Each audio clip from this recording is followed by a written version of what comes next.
नमस्कार मित्रांनो, आपण आता जाणून घेणार आहोत कुलदैवतांविषयी माहिती.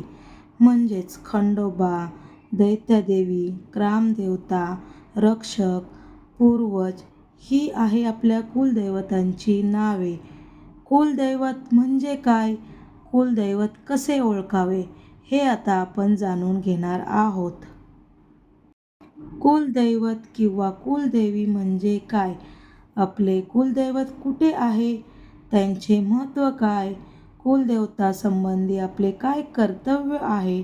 असे अनेक प्रश्न दिवसेंदिवस अनुत्तरित राहतात. विभक्त कुटुंब पद्धतीमुळे यांची उत्तरे सांगणारी ज्येष्ठ मंडळी जवळ नसतात आणि घरात एखादी समस्या उद्भवली की आपली धावपळ सुरू होते. कुलदेवता हा शब्द कुळ आणि देवता या दोन शब्दांनी मिळून बनलेला आहे. कुळांची देवता ती कुलदेवता. ज्या देवतेची उपासना केल्यावर मूलाधार चक्रातील कुंडली शक्ती जागृत होते, म्हणजेच आध्यात्मिक उन्नतीचा आरंभ होतो, ती देवता म्हणजे आपली कुलदेवता. कुलदेवता ज्यावेळी पुरुष देवता असते त्यावेळी तिला कुलदेव आणि जेव्हा तिसरी देवता असते त्यावेळी तिला कुलदेवी म्हणून संबोधले जाते. तुम्हाला तुमचे कुलदैवत माहिती नसेल आणि ते तुम्हाला माहिती करून घ्यायचे असेल तर त्याचे 2 नियम आहेत. नियम पहिला, रोज सकाळी आणि संध्याकाळी श्री कुलदेवताय नमः, श्री कुलदेवताय नमः या मंत्राचा जप करावा. 1 माळ जप रोज करावा. मग काही दिवसातच काहीतरी घटना घडून आपल्याला आपली कुलदैवत माहिती होते. मग ते कुलदेवी असेल किंवा कुलदेव असेल. आता तुम्हाला प्रश्न पडेल की कसे कळेल किंवा माहिती होईल? तर रोज हा जप आपण मनोभावे खऱ्या श्रद्धेने करू तेव्हा काही ना काही असे होते जसे कोणीतरी आपल्या घरात येईल, कोणीतरी ज्येष्ठ मंडळी येतील आणि आपल्याला सांगून जातील की तुमची कुलदेवी किंवा कुलदेव हे आहेत किंवा स्वप्नात आपल्याला कोणते तरी देव किंवा देवी दिसेल.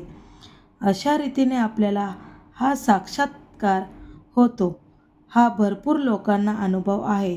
जर तुम्हाला कुलदैवत माहिती नसेल तर तुम्ही सुद्धा हा जप सुरू करा. काही दिवसातच तुम्हाला कळेल. हा बऱ्याच लोकांना आपले कुलदैवत हे ब्रह्मा, विष्णू, महेश आणि आदिमाया यामधूनच कोणाचे तरी रूप असते. म्हणून आपली श्रद्धा यामधून ज्या देवावर असेल त्यांची आपण उपासना करावी. अशी उपासना केली तरी आपल्या कुलदेवाची कृपा होते. मग आपल्याला कुलदैवत माहिती करून घेण्याची गरज नसते. जर तुमची श्रद्धा ब्रह्मावर, विष्णूवर, महेशवर असेल किंवा आदिमायावर असेल तर त्यांची तुम्ही भक्ती करा, त्यांची सेवा करा, त्यांची श्रद्धा करा, त्यांच्या नामाचा जप करा तरी आपली सेवा कुळदैवताला लागते आणि त्यांची कृपा होते. या 2 गोष्टी आहेत. आता तुम्हाला काय करायचे हे तुम्ही ठरवा. म्हणजे तुम्हाला कुलदैवत माहिती असेल किंवा या मार्गातून माहीत होईल तर वर्षातून 1 वेळेस आपल्या कुलदेवी किंवा कुलदेवाचे दर्शन नक्की घ्यावे. याने घरात शांती, सुख, समृद्धी राहते. घरातून आजार नष्ट होतात आणि आपल्या घरावरती सुख शांती लाभते.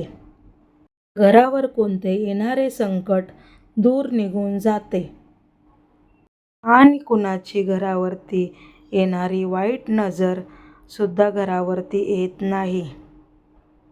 त्यामुळे वर्षातून एकदा तरी आपल्या कुलदेवीला किंवा कुलदैवतेला जावा.